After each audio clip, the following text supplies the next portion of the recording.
திருமயிலை கபாலீஸ்வரர் ஆலய தெப்பக்குளம். இவ்வளோ அழகாக இருக்கு இல்லையா இந்த தோற்றம்.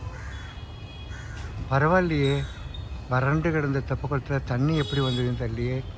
இப்போ தான் 4 நாளைக்கு முன்னாடி ரொம்ப வருத்தமாக அதை பற்றி பேசிகிட்டு இருந்தோம். வருணனாய் என் மேல் வாத்சல்யம் பொழிந்திடுவாய் அப்படின்னு அண்ணாமலையார் பாட்டு இருப்பான். அது மாதிரி வருணன் தான் பொழிஞ்சாரா? எங்கள் வீட்டு பக்கம்லாம் வருணன் ஒன்றும் பொழியே காணுமே. மழை தண்ணீர் ரொம்ப நேரமாக இருக்குது. இவர் ஒப்பிருக்காளா? Whatever is that. ரொம்ப ரொம்ப அழகாக இருக்குது. அந்த தண்ணியோட பக்கத்துக்கு தான் ரொம்ப அழகாக இருக்குது. அம்பாள், ஈஸ்வரன், அங்கே கற்பகம், எங்கள் கபாலியா. Very nice. என்ன பாட்டு பாடலாம்? எல்லாம் அறிந்த அண்ணாமலையானே புல்லாய் முளைத்த அடியேன் சரணம். கல்லாய் சமைந்தாலும் கார்முகிலாய் விரிந்தாலும் சொல்லில் அடக்க ஒன்னா சொக்கநாதனே.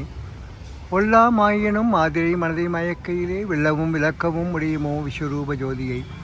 எல்லைதான் உண்டோ உன் ஏற்புடை கருணைக்கு. கைலாய நாதனும் நீ, காலத்தி தேவனும் நீ. புன்னை மரத்தடியில் பொழுதும் தவம் இருக்கும் மயிலாய் உருவெடுத்து நம் மனதை மயக்கி நிற்கும் காதல் கற்பகத்தின் கம்பீர நாயகன் கபாலியும் நீயே. தினமுனை வேண்டி நின்றேன் கணமுண்டு கரையுமுன். இனம் கண்டு என ஏற்றுக்கொள் ஈஸ்வரனே அருணாச்சல அருள்வடிவே. தினம் முனை வளம் வந்தால் வளம் அனைத்தும் குடிவரும் மன வறுமையும் மாய்ந்துவிடும். வருணனாய் என் மேல் வாத்சல்யம் பொழிந்திடுவாய். கண்ணாய் அமைந்துவிட்ட அண்ணாமலையானே உண்ணாமலையன்னே உடன் உறைவோனே. உள்நோக்கி உனை உணரும் உண்மைதனை உணர்த்திவிடு. உமையோடு ஒன்றிவிட்ட உன் உருவம் தனை பதித்துவிடு.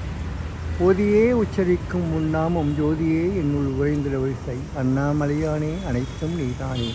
அண்ணாமலையானே அனைத்தும் நீதானே.